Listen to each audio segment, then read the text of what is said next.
meriah untuk kubu Jokowi, Taufik Basari dan juga Henry Osodirirat. Selamat malam Bapak-Bapak.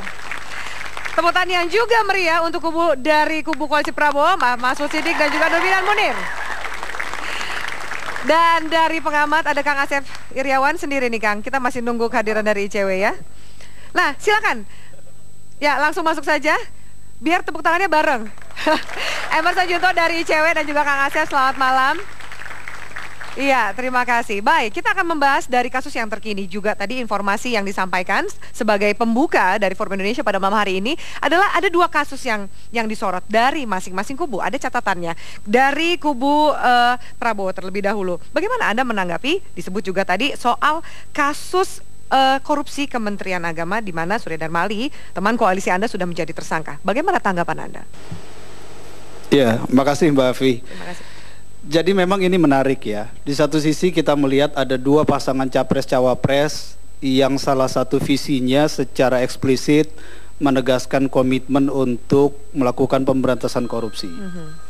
Tetapi pada saat yang sama, seperti tayangan tadi, kita dihadapkan pada dua kasus yang ini juga terkait dengan partai-partai koalisi capres-cawapres. Ada kasus korupsi apa tadi? Transjakarta ya? Transjakarta. Ya, pengadaan bus Transjakarta itu.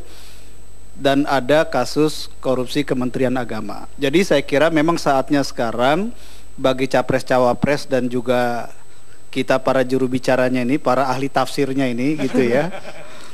Untuk betul-betul bukan saja berkampanye tapi menunjukkan komitmen dan tanggung jawabnya. Bagaimana kita menjelaskan persoalan ini. Nah, karena dari dua kasus tadi, kalau Transjakarta nanti biar Pak Taufik atau Pak Henry lah ya.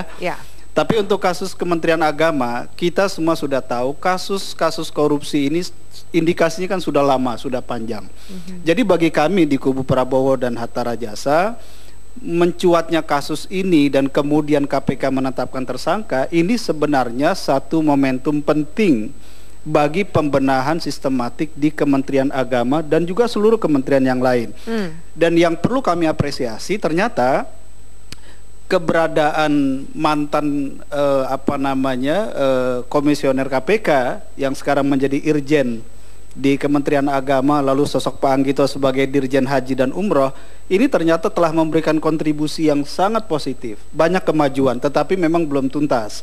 Nah, adapun kemudian Pak Menteri, Pak Surya Dharma Ali yang tentu saja kami hormati, ditetapkan sebagai tersangka, walaupun beliau sendiri juga katanya masih belum jelas apa pasal yang disangkakan, maka sepenuhnya kami serahkan dan kita serahkan kepada proses peradilan nanti.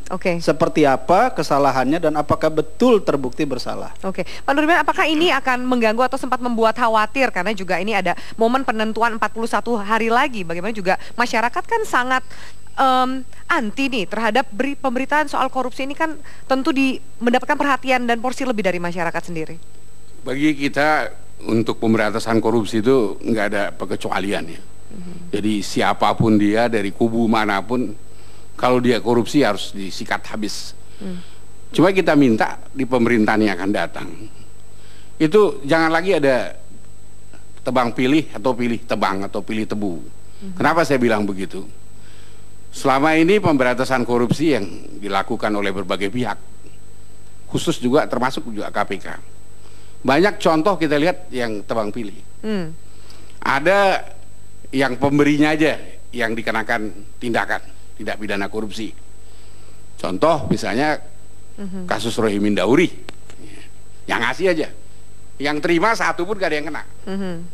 Tapi ada yang terbalik, yang nerima aja yang kena, yang ngasih enggak. Ini kan aneh, bida ajaib. Ada orang terima uang korup, tapi yang ngasih hantu, iblis, ya kan?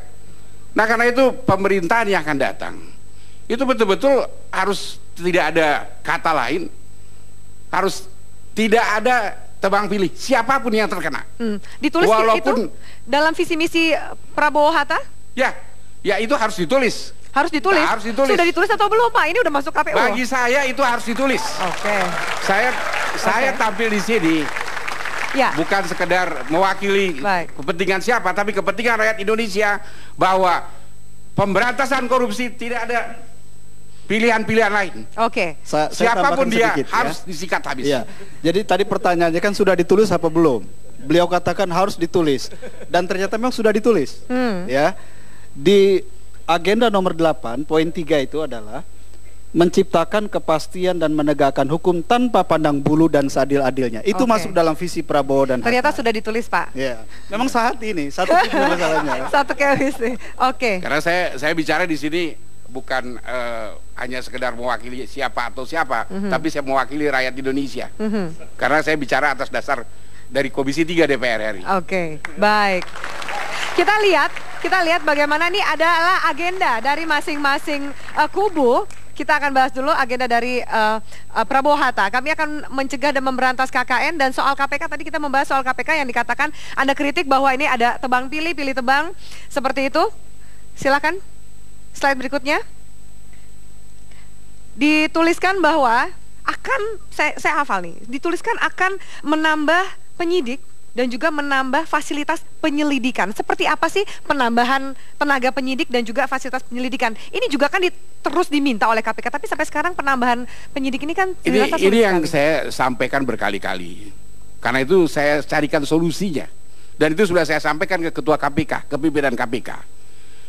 Karena undang-undangnya tidak mau ada yang berubah. Takut dibilang nanti itu akan memperlemah KPK.